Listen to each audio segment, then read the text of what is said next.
परिसरात कळंबोली तारेला जनसंपर्क कार्यालयाचं उद्घाटन केलं, काय वाटतं? नव्या जोमाने नव्या उत्साहाने राष्ट्रवादी शरद पवार साहेबांच्या या पक्षाची कळंबोलीमध्ये आणि पनवेलमध्ये बांधणी करण्यासाठी आम्ही आलेलो आहोत.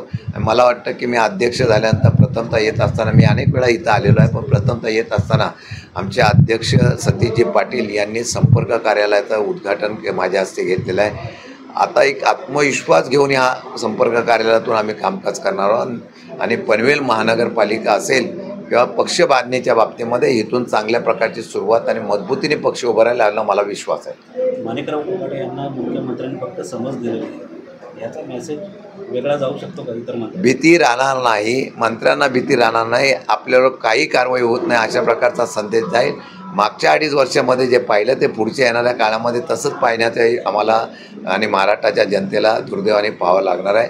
किरण चोरी केली, काही वागलं, कसंही वागलं, काही केलं आणि तशा पद्धतीने भ्रष्टाचार जर केला तरी आपलं काही होणार नाही. अशा प्रकारची जर परिस्थिती असेल तर कोणाकडं न्याय मागायचा अशा प्रकारचं शंका निर्माण झालेली आहे. ऑपरेशन सिंदूरवरती लोकसभेत आज घमासान झालेलं आहे, काय म्हणतो?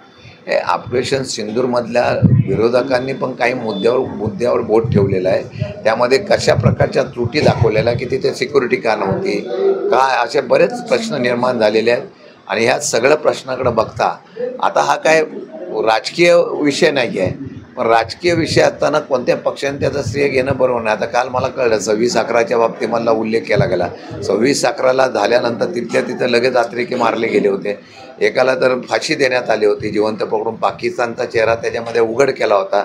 आता हे जर केलं असेल, त्यावेळेला मुख्यमंत्री आणि गृहमंत्र्यांनी राजीनामा दिला होता. आत्ताची परिस्थिती तसं असेल तर पहलगामची जबाबदारी कोणतरी घ्यायला पाहिजे ना. ती न घेता आम्ही कसा पराक्रम केला ते दाखवण्याचा प्रयत्न होतोय, याच्यावरच विरोधकांनी आक्षेप घेतलेला आहे. सर, उद्या आपल्या नेतृत्वात नवी मुंबई पालिका आणि सिडकोवरती मोर्चा आहे. हो, अध्यक्ष झाल्यानंतर पहिला मोर्चा मी काढतोय, जेणेकरून नवी मुंबईतल्या सिडकोच्या आणि महानगरपालिकेच्या नवी मुंबईच्या फार मोठ्या प्रश्न आहेत. काही लोकांना गरजेपोटी घरे बांधलेली आहेत. गरिबांची घरं पाडण्याच्या संदर्भातला हायकोर्टाचा निर्णय आहे, त्याच्यावर लक्ष वेधण्यासाठी हा मोर्चा आहे. आणि सिडकोची पनवेल, तळोजा असेल किंवा नवी मुंबईमध्ये अनेक ठिकाणी सिडकोने जी घरकुल योजना राबवलेली आहे, पंतप्रधान आवास योजनेच्या नावाखाली योजना केलेली असतानासुद्धा त्याची आवाजव किंमत म्हाडापेक्षा असलेल्या प्रकल्पापेक्षा जास्त आहे. त्याच्या दर कमी करण्याचा विधान परिषदेमध्ये आवाज उठवला होता. त्याची आठवण करून देण्यासाठी सिडकोवर सुद्धा मोर्चा आहे.